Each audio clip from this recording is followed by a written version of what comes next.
प्रिय दर्शकों और श्रोताओं, जय सिया राम, जय श्री कृष्ण, जय माता दी।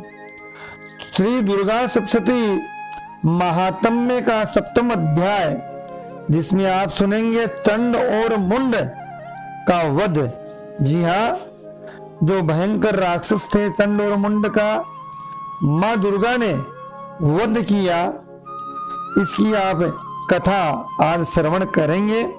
जी हाँ, सबसे पहले माँ भगवती जगदम्बा का मानसिक ध्यान करके कथा को, महात्म्य को प्रारंभ करें। ऋषि कहते हैं कि तदंतर शुंभ की आज्ञा पाकर वे चंड और मुंड आदि दैत्य चतुरंगिनी सेना के साथ अस्त्र शस्त्रों से सुसज्जित होकर के चल दिए।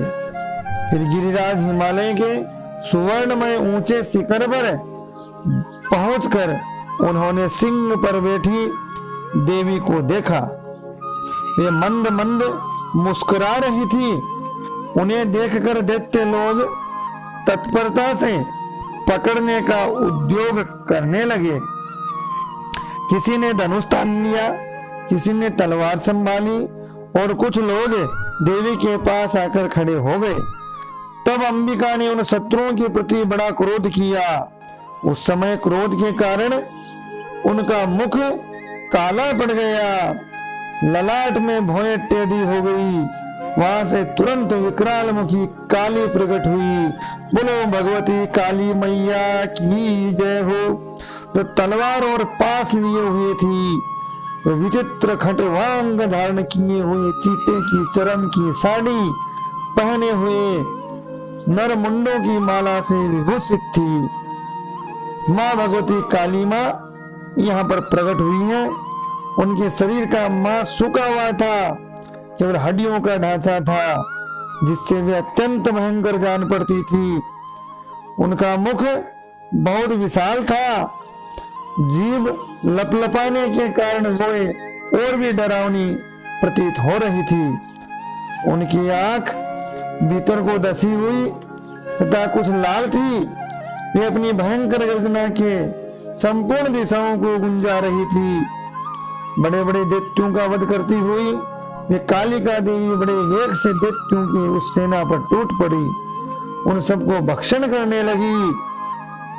वे पार्श्व रक्षकों, अंकुशधारी महावतों, योद्धाओं और घंटा सहित कितने ही हाथियों को एक ही हाथ से पकड़कर मुंह में डाल लेती थी। इसी प्रकार घोड़े, रथ और सारथी के साथ रथी सैनिकों को मुंह में डालकर वे उन्हें बड़े भयानक रूप से चबा डालती थी।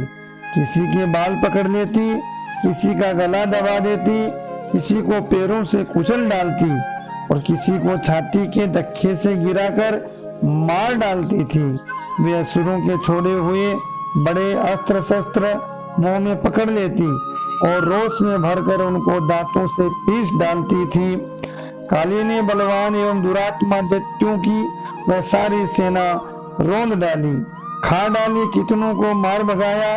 कोई तलवार के घाट उतारे गए तो कोई खटवान से पीटे गए और कितने ही असुर दांतों के अग्रभाग से कुचले जाकर मृत्यु को प्राप्त हो गए। इसी प्रकार देवी ने असुरों की उस सारी सेना को क्षण भर में मार गिराया। यह देख चंड उन अत्यंत भयानक काली देवी की ओर दौड़ा तथा महादैत्य मुंड ने भी अत्यंत भयंकर बाणों से, वर्षा से तथा हजारों बाण चलाए हुए चक्रों से उन भयानक नेत्र वाली देवी को आच्छादित कर दिया है।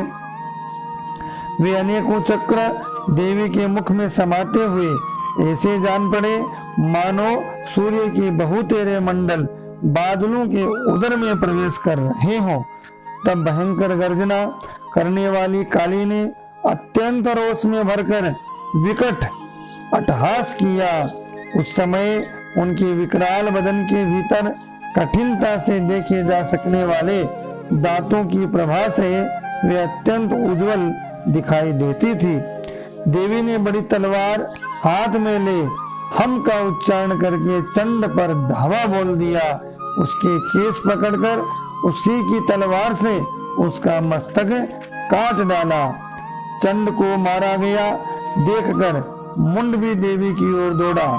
तब देवी ने रोष में भरकर उसे भी तलवार से घायल करके धरती पर सुला दिया है। बोलो काली मैया की जय हो। महापराक्रमी चंड और मुंड को मारा गया देखकर मरने से बची हुई बाकी सेना भय से व्याकुल हो गई और चारों दिशाओं की ओर भागने लगी।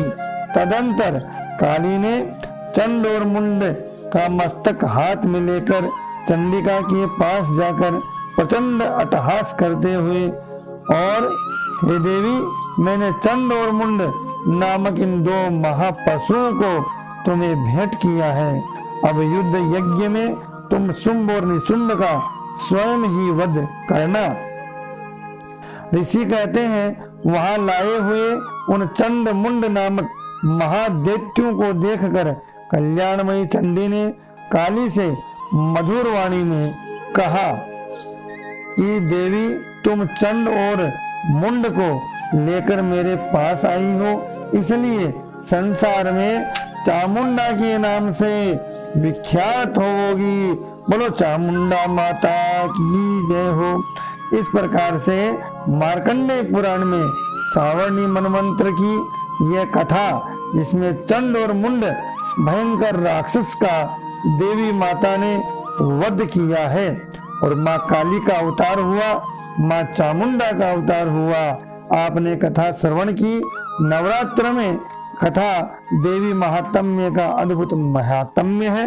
आप वीडियो चैनल को इसी प्रकार से सुने, अपना प्रेम दें। साथ ही रक्त बीज वध नाम महात्म्य कथा आप अगले अध्याय में, अगले वीडियो में सुनेंगे। रक्त बीज भयंकर राक्षस था, जिसका रक्त गिरने से ही स्वयं एक राक्षस प्रकट हो जाया करते थे।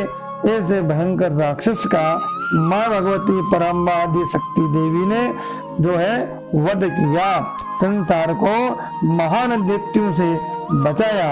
इस कथा को आप अगले वीडियो में सुनेंगे। आप लाइक शेयर सब्सक्राइब जरूर करें, साथ ही घंटी के निशान को जरूर दबाएं, जिससे सबसे पहले आप तक ये आध्यात्म प्रासंगिक शास्त्र सम्मत प्रामाणिक कथाएं पहुंच जाए। जय सिया राम, जय श्री कृष्णा, जय माता दी।